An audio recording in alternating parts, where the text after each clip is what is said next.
everyone! I've got another story for you today, but this week I need your help to tell it. So there's going to be some words to listen out for, and if you hear one of those words, there'll be an action to do and some of them have a sound effect as well. So here are the words you need to look out for. Firstly, donkey. If you hear the word donkey, you're going to put your hands on your head, move your fingers down like this to make some ears, and if you want to, you can make a donkey noise and go ee-ah. The second word to look out for, or listen out for, is hooray. And if you hear that, you're going to put your arms straight up in the air, and you can either go hooray, or you can go woohoo, or yay, or whatever noise you think represents hooray. The next word to listen out for is coats, or coat. And if you hear that, you're going to pull at your coat or your jumper and go like this, show off your coat. If you don't have something like this on, you can just pull at a t-shirt or whatever you've got on, showing off your coat there. The next word you need to listen out for is waved. You're going to wave your arms like this when you hear that word. And finally, every time you hear Jesus, we're going to do this action, which is the sign language for Jesus. So I'll quickly go over those again. So that was donkey, hooray, woo, coats, waved, and Jesus. So hope you're ready. Jesus was walking to a big city called Jerusalem. He told two of his friends, "Please go into the village over there. You will see a young donkey, tied up near a gate. Untie it and bring it to me." "But what if someone asks us what we're doing?" they asked. "Just tell them that I need to borrow their donkey," Jesus said. So the men went to find it. They put coats over the donkey's back to make it more comfortable for Jesus to sit on.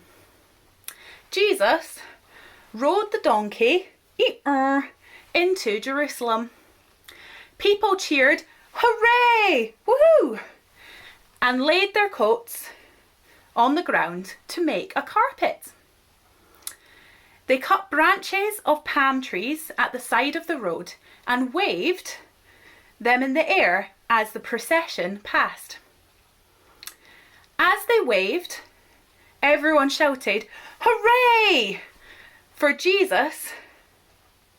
"Hooray! Woohoo!" for the special king God promised to send us. Hooray! Woo!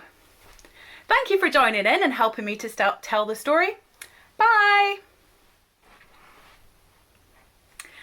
So, I've just been thinking about that story that we just heard about Jesus riding into Jerusalem on a donkey.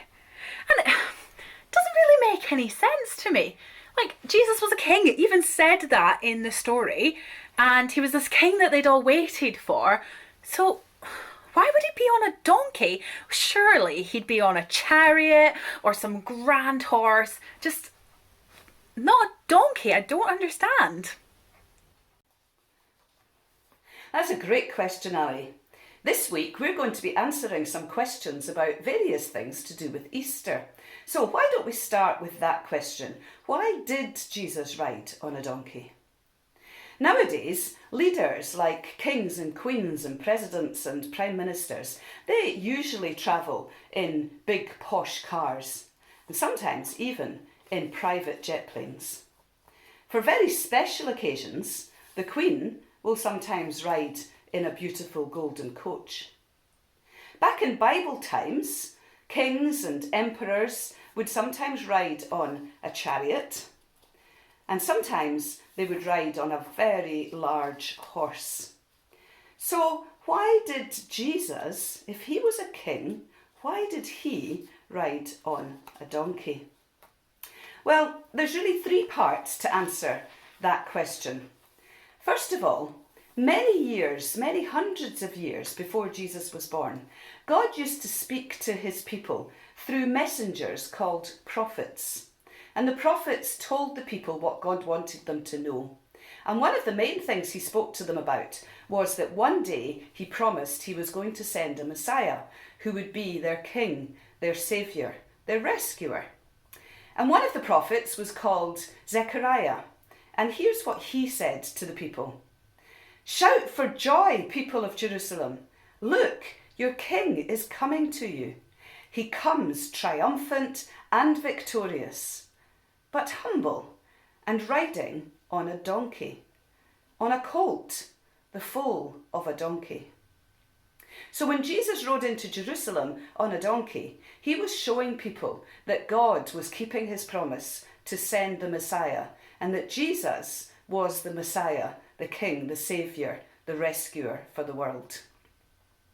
Secondly, the kings at that time would usually ride on enormous horses when they were going into battle, and they wanted to show how powerful they were and that they were coming to invade the land and win the battle. But if they ever wanted to go to another country in peace, then they would ride on a donkey to show that they were coming in peace. And so when Jesus rode on a donkey into Jerusalem, he was showing that yes, he was a king, but also he was coming to bring peace. And thirdly, when Jesus rode on a donkey, he showed that he was coming for the ordinary people. He wasn't coming on a big war horse to win the battle and to force people to follow him and to obey him. He came as a humble servant king to be amongst the ordinary people, to serve them and to care for them.